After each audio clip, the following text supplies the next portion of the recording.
오늘 빌립보서 3장은 소원을 어떻게 이룰까라는 주제로 오늘 우리들에게 하나님의 은혜를 전해주고 있습니다. 성도님들 모두의 소원이 3월에도 올해도 내년에도 주님 뜻 안에서 아름답게 이루어지기를 저는 기도합니다. 우리 모두에게 소원이 있습니다. 성도들의 공통의 소원은 무엇일까? 바울은 오늘 읽은 말씀에서 성도의 공통의 소원은 예수님을 닮아가는 것이다. 예수님을 닮아가는 것이 우리 모두의 소원을 아름답게 조율하고 또 다듬어 준다 하고 우리를 안내하고 있습니다. 믿음의 성숙과 성장의 소원도 오늘 예수님을 닮아가면 아주 좋은 시간에, 빠른 시간에 이루어진다고 간증합니다. 우리들이 바라는 건강의 소원, 행복의 소원도 우리 주님을 닮아가는데 조율되면 속히 이루어진다고 전합니다. 가정의 평안과 그리고 또 자녀들의 형통의 소원도 우리 주님을 닮아가는 이 소원에 조율하면 하나님께서 아주 빠른 시간에 가장 좋은 때에 이루어 주신다고 증거하고 있습니다. 그래서 사도 바울이 나는 소원이 무엇인지 먼저 간증합니다. 나의 소원은 명예나 업적이 아닙니다. 나의 소원은 오직 그리스도를 더 깊이 알고 그리스도를 더 많이 일평생 닮아가는 것입니다 하고 한마디로 증언을 했습니다. 오늘 이 한마디의 증언이 성도님과 나의 증언이 된다고 한다면 예수님을 닮아가는 것이 우리의 각자 다른 소원의 열쇠가 된다는 것을 우리 마음속에 새겨보고 싶습니다. 사도 바울은 소원이 없어도 될 정도로 이미 존경받는 사도가 되어 있었습니다. 여러 교회를 세웠습니다. 그리고 복음의 지경을 바울만큼 넓힌 사도가 그 당시에 없었습니다. 하지만 바울은 거기서 멈추지 않고 이제 막 목사 안수 받은 것처럼 이제 막 신학교 들어간 것처럼 죽기까지 표대를 향해서 달리겠습니다. 나의 표대이신 예수님이 누구신지 더 아는 일에 신학생처럼 달려들겠습니다. 그리고 목사 안수 이제 1년 차인 것처럼 오늘 예수님이 누구신지 그분을 향해서 열심히 전력하여 달려가겠습니다 하고 그렇게 소천할 때까지 달려갔습니다. 숨이 멎을 때까지 저 나라 이사 갈 때까지 달려갔습니다. 바울과 같은 믿음의 삶은 직분이 높으냐 낮으냐로 증명되지 않습니다. 신앙이 60년 됐느냐 이제 1년밖에 되지 않느냐로 증명되지 않습니다. 오직 나의 삶이 얼마나 그리스도를 지금 비추고 있을까, 얼마나 그리스도의 통로가 되고 있을까, 얼마나 그리스도를 투영하고 있을까로 증명이 됩니다. 세례받은 지 1년밖에 되지 않았다 할지라도 직분이 집사님이고 이제 일반 평신도라 할지라도 나는 그리스도를 얼마나 투영하는가, 나는 그리스도를 얼마나 비추고 있는가, 나는 그리스도를 직장과 일상 속에서 얼마나 통로가 되고 있는가로 오늘 우리의 소원이 이루어진다고 약속해 주고 있습니다. 오늘 저희는 사순절 두 번째 주일에 3.1절 107주년을 맞았습니다. 사순절은 주님이 주신 말씀의 거울, 복음의 거울, 성경의 거울에 내 영혼의 민낯을 지켜보는 절기입니다. 내 영혼은 내 얼굴만큼 잘생겼을까? 내 영혼은 헤어스타일만큼 잘 다듬어졌을까? 내 영혼은 내 몸뚱아리 다듬는 것처럼 그렇게 잘 다듬어졌을까 하고 내 영혼의 민낯을 그대로 쳐다보는 절기입니다. 이스라엘은 애굽을 빠져나오는데 얼마 걸리지 않았습니다. 손으로 헤어볼 수 있을 정도로 짧았습니다. 그러나 몸에 배었던 이집트의 근성, 이집트의 노예 근성을 벗어던지는 데는 40년이나 걸렸습니다. 40년 동안의 광야 생활이 그들에게는 수술대였습니다. 영적인 수술을 받는 수술대 위에서 40년 동안 그들은 살았습니다. 하나님은 그곳에서 400년 묵은 노예 근성의 종양을 도려내시고 불신과 우상숭배의 찌꺼기를 씻어내고 또 씻어내셨습니다. 성도님과 저에게 닥친 고난도 그렇습니다. 어떤 고난을 당했다 할지라도 하나님께서는 그 고난의 현장에서 우리를 수술대 위에 올려놓으시고 구하시고 꿰매시고 다시 살려내십니다. 수술용 메스로 우리를 구하시고 꿰매주시고 다시 일으켜 주십니다. 모세도 예외가 아니었습니다. 수술받았습니다. 그는 왕궁에서 자라나서 안락함이 몸에 배어 있었습니다. 왕자로서의 삶으로 부족함이 없었습니다. 하나님께서 그를 광야의 목자로 낮추셨습니다. 혈기를 부리며 소리를 높이며 사람을 죽이던 그가 광야에서 수술을 받고 온유한 사람, 목소리가 낮아진 사람으로 거듭났습니다. 하나님은 그때나 지금이나 사명자를 세우기 전에 사람부터 만드십니다. 사역자를 세우기 전에 성품부터 다시 다듬어 주시고 빚으십니다. 영적인 수술을 잘 받고 태초의 인간성, 창세기 1장에 나타난 하나님의 천지 창조할 때의 그 인간성을 회복한 이들은 약속의 땅에 찬송하며 들어갔습니다. 예수님은 창세기 1장에 태초의 인간의 형상, 하나님이 우리를 지으실 때 형상을 그대로 보여주셨습니다. 사순절은 성도님과 제가 얼마나 그 형상을 회복하고 있는지를 묻는 시간입니다. 지금 성도님과 저는 무엇에 안주하고 있을까요? 무엇을 내려놓고 있지 못할까요? 이사 갈 때마다 우리는 느낍니다. 왜 이렇게 신발이 많은 거야? 왜 이렇게 입지 않는 옷이 많은 거야? 왜 이렇게 쓰지 않는 우리 식탁에 그릇들이 많은 거야? 오늘 살림 도구에 절반도 쓰지 못하고 살아가는데 왜 이렇게 많을까? 나는 무엇을 정리하지 못하고 있을까? 나는 무엇을 줄이지 못하고 있을까? 신앙생활의 큰 적은 자기의에 빠지는 일입니다. 안주하는 데 있습니다. 자기의에 빠지고 안주하고 살아가면 당장은 달콤하고 편할지 모르겠지만 우리 영혼의 성장은 그대로 멈추어 섭니다. 그래서 바울은 성도들에게 나를 본받으세요, 나를 본받으세요라고 했습니다. 자기를 자랑하는 말처럼 들립니다. 그러나 자기 자랑이 아닙니다. 십자가의 봉헌 대신 예수님을 바라보자는 자기의 신앙의 간증입니다. 함께 예수님을 바라봅시다. 안주하지 맙시다. 신앙생활 60년 했어도 자기의에 빠지지 맙시다. 나는 이 정도면 됐어, 이 정도로 신앙생활하면 돼 라고 하지 맙시다라는 간증입니다. 예수님께서 변화산에서 영광스러운 모습, 부활의 모습, 천국의 모습으로 변화되셨습니다. 하나님의 모습으로 변화되셨습니다. 그런데 그 자리에 머물지 않으셨습니다.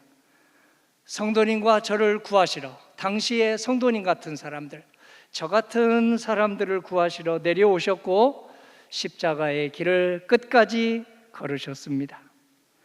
예수님을 닮아가는 길은 영광의 자리에 안주하는 것이 아니라 십자가 나무 은혜 앞에 서는 일입니다. 내가 이루었다는 공로의식과 내가 세웠다는 자기의에 빠지면 저도 모르게 교만해지고 저도 모르게 대접받고 싶어져서 십자가를 피하게 됩니다. 십자가의 은혜 앞에 서면 우리는 내세울 공로가 있을까요? 자랑할 업적이 있을까요? 십자가 은혜 앞에 서면 우리는 내세울 업적도 그리고 자랑할 업적도 없음을 깨닫도록 하나님께서 은혜를 주십니다. 사람 앞에 서면 자랑할 게 생기고 사람 앞에 서면 업적을 내세우고 싶지만 예수님의 대속의 십자가, 나 때문에 지신 십자가의 은혜 앞에 서면 자랑할 건덕지가 전혀 없어집니다. 하나님께서 도와주셔서 여기까지 왔기 때문입니다. 십자가 없는 영광은 그러므로 어떤 신앙생활을 해도 기도원에 찾아가도 신기루입니다. 깨어짐이 없는 은혜를 우리가 받았다면 그 은혜는 신기루입니다. 낮아짐이 없는 축복을 받았다면 그것은 세상의 축복입니다. 부서짐이 없는 직분을 유지하고 있다면 그 쓰임도 허수아비 직분이 아니겠습니까? 3.1운동은 단순히 일본 제국주의에 저항한 사건만은 아니었습니다. 주님의 뜻 안에서 발견한 천부적 인권의 존엄성을 선포한 거사였습니다. 당시 17살 고등학교 2학년 3학년의 나이였던 그 유관순 열사가 고문을 받으면서도 믿음을 부인하지 않았던 그 힘은 자기의 안위보다 주님의 십자가 은혜를 굳게 믿었기 때문입니다. 안주함이 아니라 십자가 은혜 앞에 자신을 끝까지 내세우는 믿음은 바로 107년 전 선조들이 보여준 3.1운동이었습니다. 독립선언서에 서명한 33인 중에 16명이 기독교인이었다는 것이 놀랐습니다.